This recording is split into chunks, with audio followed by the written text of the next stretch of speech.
sheets, the gradual rollout of public spending on defense and infrastructure, and the supportive effects of our past interest rate cuts are underpinning growth.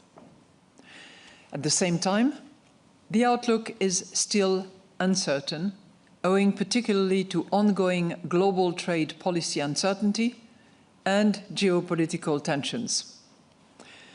We are determined to ensure that inflation stabilizes at our 2% target in the medium term. We will follow a data-dependent and meeting-by-meeting approach to determining the appropriate monetary policy stance. In particular, our interest rate decisions will be based on our assessment of the inflation outlook and the risks surrounding it, in light of the incoming economic and financial data, as well as the dynamics of underlying inflation and the strength of monetary policy transmission.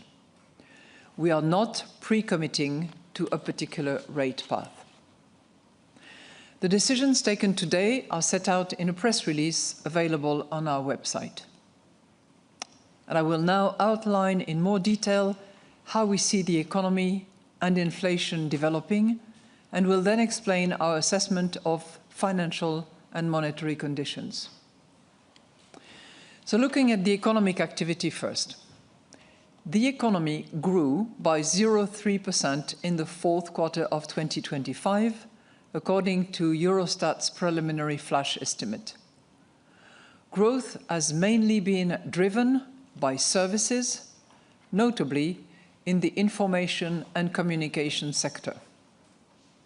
Manufacturing has been resilient despite the headwinds from global trade and geopolitical uncertainty. Momentum in construction is picking up, also supported by public investment. The labour market continues to support incomes, even though demand for labour has cooled further. Unemployment stood at 6.2% in December, after 6.3% in November. Growing labour incomes, together with a lower household saving rate, should bolster private consumption. Government spending on defence and infrastructure should also contribute to domestic demand.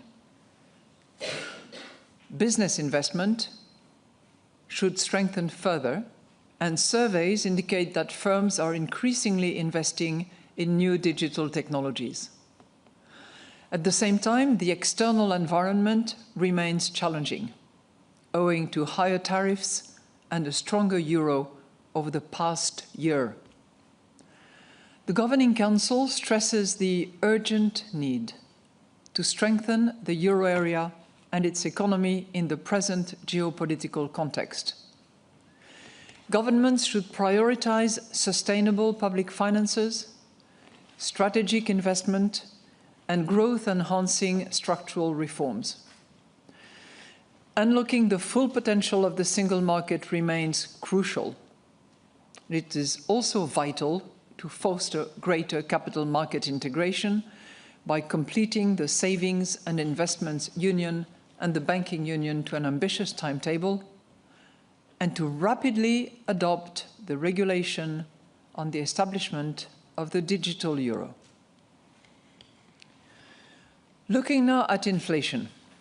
Inflation declined to 1.7% in January, from 2% in December and 2.1% in November. Energy inflation dropped to minus 4.1% after minus 1.9% in December and 0.5% in November. While food price inflation increased to 2.7% from 2.5% in December and 2.4% in November. Inflation excluding energy and food eased to 2.2% after 2.3% in December and 2.4% in November. Goods inflation edged up to 0.4%, whereas services inflation declined to 3.2% from 3.4% in December and 3.5% in November. Indicators of underlying inflation have changed little over recent months and remain consistent with our 2% medium-term target. Negotiated wage growth and forward-looking indicators, such as the ECB's wage tracker and surveys on wage expectations, point to a continued moderation in labour costs. However, the contribution to overall wage growth from payment over and above the negotiated wage component remains uncertain. Most measures of longer-term inflation expectations continue to stand at around 2%, supporting the stabilization of inflation around our target. On the risk, the euro area continues to face a volatile global policy environment. A renewed increase in uncertainty